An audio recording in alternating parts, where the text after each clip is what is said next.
Salam adik-adik, apa kabar?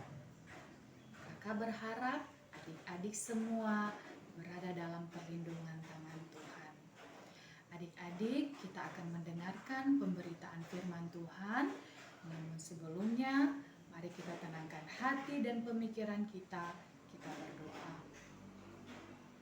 Terima kasih Tuhan Yesus, karena cinta dan kasih Tuhan Yesus, kami boleh ada sebagaimana kami ada hingga pada saat ini. Sebentar lagi Tuhan, kami mau merenungkan firman Tuhan. Kami memohon kiranya Tuhan Yesus bersama-sama dengan kami, menyertai kami, memberikan kami ketenangan, dan memberikan kami hikmat, sehingga kami boleh memahami firman Tuhan yang akan kami dengarkan, dan kami juga boleh melakukannya dalam kehidupan kami sehari-hari. Terima kasih Tuhan, di dalam nama Yesus kami telah berdoa dan mengucap syukur. Amin. Adik-adik yang dikasihi Tuhan, saat ini kita akan membacakan firman Tuhan yang terambil dari Matius pasal 4 ayat 1 sampai 11. Matius pasal 4 ayat 1 sampai 11. Bagi adik-adik yang punya Alkitab, boleh kita buka Alkitabnya, kita baca bersama-sama. Beginilah firman Tuhan. Maka Yesus dibawa oleh Roh ke padang gurun untuk dicobai iblis. Dan setelah berpuasa 40 hari dan 40 malam, akhirnya laparlah Yesus. Lalu datanglah si pencoba dan berkata kepadanya, "Jika engkau anak Allah, perintahkanlah supaya batu-batu ini menjadi roti." Tetapi Yesus menjawab, "Ada tertulis, manusia hidup bukan dari roti saja, tetapi dari setiap firman yang keluar dari mulut Allah."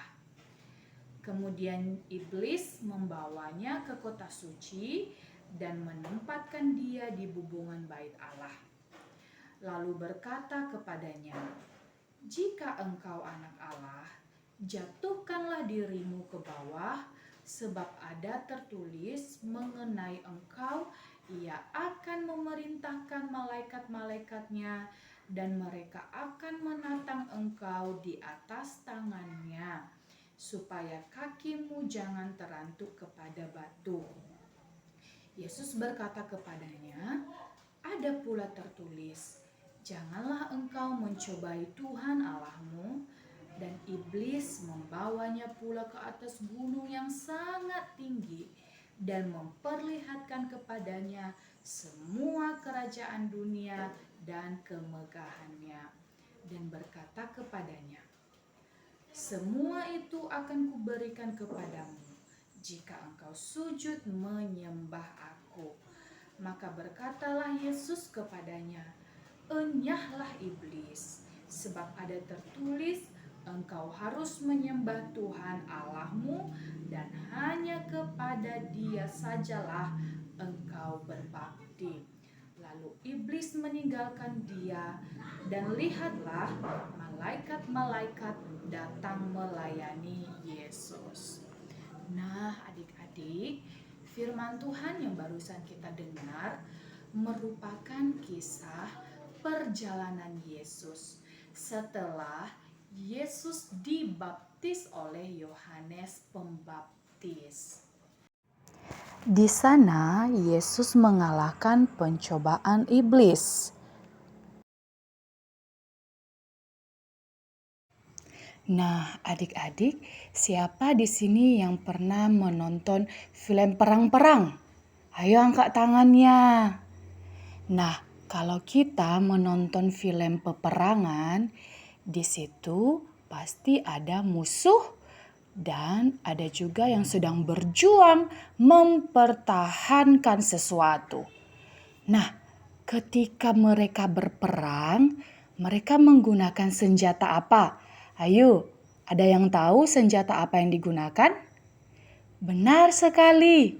Mereka menggunakan senjata perang seperti pistol, pedang, dan lain sebagainya. Nah, adik-adik, saat ini kita juga akan mendengarkan kisah peperangan Yesus dengan musuhnya. Yesus punya musuh adik-adik. Musuhnya itu adalah iblis. Yuk kita dengarkan bersama-sama. Setelah Yesus dibaptis oleh Yohanes Pembaptis, maka Roh membawa Yesus ke padang gurun. Selama 40 hari, 40 malam, Yesus berpuasa di padang gurun. Nah, berpuasa itu apa adik-adik? Ada yang tahu apa itu berpuasa? Nah, berpuasa itu adalah tidak makan dan tidak minum. Benar, berpuasa itu berarti tidak makan dan tidak minum. Nah, di sana selama 40 hari Yesus berpuasa. Maka laparlah Yesus. Lalu apa yang terjadi adik-adik ketika Yesus lapar? Iblis atau si pencoba datang dan mencobai Yesus. Nah, di sini iblis datang mencobai Yesus di tengah-tengah kelaparannya, di tengah-tengah kelemahan Yesus, iblis datang ingin mencobai Yesus. Apa yang dia katakan, adik-adik? Iblis mengatakan, "Hai, kamu kan anak Allah. Jadi kalau kamu anak Allah, sebenarnya kamu bisa loh mengubah batu ini menjadi roti." Ya, iblis katakan kepada Yesus, kalau kamu memang anak Allah, kamu bisa mengubah batu ini menjadi roti. Nah, ternyata Yesus menjawab iblis dengan menggunakan firman Tuhan. Apa kata Yesus adik-adik? Manusia bukan hidup hanya dari roti saja, tetapi dari setiap firman Tuhan yang keluar dari mulut Allah. Nah, di sini Yesus tidak kalah dengan pencobaan dari iblis. Dia tidak mau kalah dan tidak mau mengikuti apa yang dikatakan oleh iblis. Nah, kemudian iblis datang lagi adik-adik. Iblis tidak menyerah, dia tidak mau kalah. Dia mau lagi mencobai Yesus. Dia katakan, kalau kamu anak Allah, kamu jatuhkan dirimu ke bawah. Maka nanti pasti ada malaikat-malaikat yang akan menopang kamu. Malaikat-malaikat datang dan akan membawa kamu sehingga kamu tidak akan jatuh. Nah, apa kata Yesus? Ternyata Yesus juga tidak mau kalah dengan iblis. Yesus tidak mau mengikuti apa kata iblis dan dia menjawab, "Janganlah kamu mencobai Tuhan Allahmu." Itu kata Yesus. Dan untuk pencobaan yang kedua ini, Yesus menang lagi.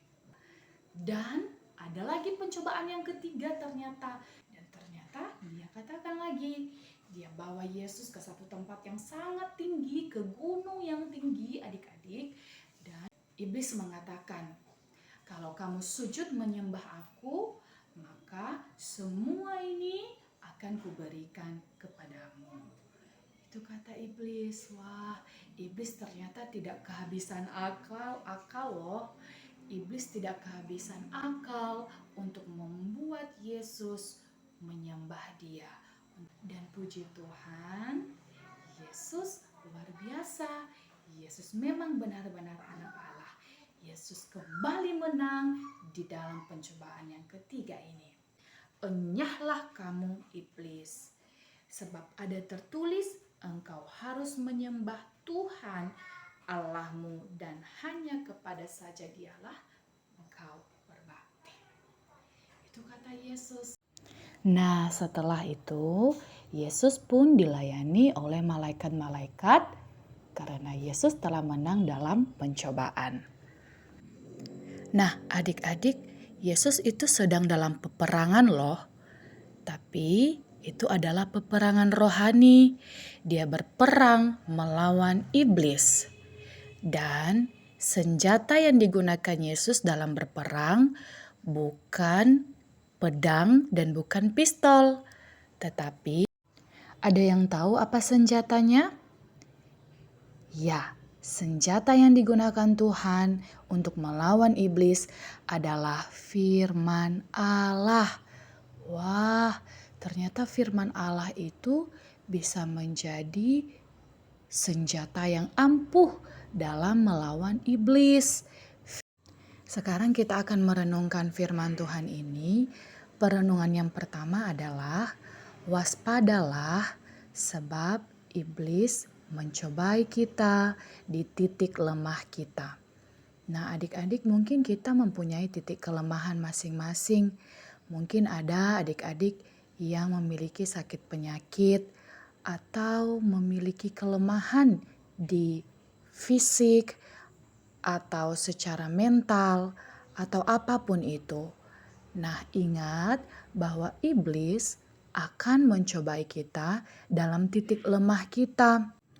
Misalnya ada adik-adik yang memiliki kekurangan fisik, misalnya cacat. Nah, bisa jadi iblis menggunakan itu sebagai alasan untuk membuat adik-adik tidak mau pergi ke sekolah minggu karena malu. 2. Tuhan mengizinkan pencobaan agar kita lebih dekat kepadanya. Dengan berada dalam pencobaan, maka kita sebagai orang Kristen dapat lebih dekat kepada Tuhan. Kita lebih sering membaca firman Tuhan dan juga berdoa kepada Tuhan. Tuhan mau supaya kita jauh lebih sering bersekutu dengan Tuhan. Maka terkadang Tuhan mengizinkan pencobaan terjadi dalam hidup kita agar kita boleh memiliki waktu untuk bersekutu dan berdoa kepada Tuhan. 3. Pencobaan itu tidak bertahan lama. Seperti Yesus ketika ia dicobai di padang gurun, waktunya tidak akan bertahan lama. Oleh karena itu, jika kita dicobai oleh iblis, bersabarlah dan bertahanlah. 4. Gunakanlah firman Allah sebagai senjata dalam melawan iblis. Adik-adik, ketika Tuhan berperang melawan iblis, maka senjata satu-satunya yang digunakan oleh Tuhan adalah firman Allah. Firman Allah itu menjadi ketopong bagi kita dan menjadi senjata bagi kita untuk melawan serangan-serangan dari iblis. Firman Allah itu menjadi kekuatan jiwa kita yang menolong kita agar kita mampu untuk melawan segala tipu muslihat iblis. Jadi adik-adik harus sering membaca firman Tuhan, menghafal firman Tuhan, dan merenungkan firman Tuhan itu siang dan malam. Itulah yang menjadi kekuatan bagi kita, senjata utama kita dalam melawan iblis. Sehingga kita bisa sama meniru teladan Yesus, yakni menang melawan pencobaan dari si iblis. Nah, adik-adik, setelah mendengarkan firman Tuhan pada hari ini, kita berharap semoga Tuhan menuntun kita, menguatkan kita, sehingga kita boleh menjadi pelaku firman Tuhan dan boleh menang melawan segala pencobaan iblis. Sebelum kita berpisah, mari kita bersatu di dalam doa. Terima kasih Tuhan untuk kasih Tuhan dalam hidup kami, sehingga kami boleh mendengarkan dan merenungkan firman Tuhan. Saat ini kami belajar bahwa Tuhan mampu mengalahkan iblis dengan firman Allah.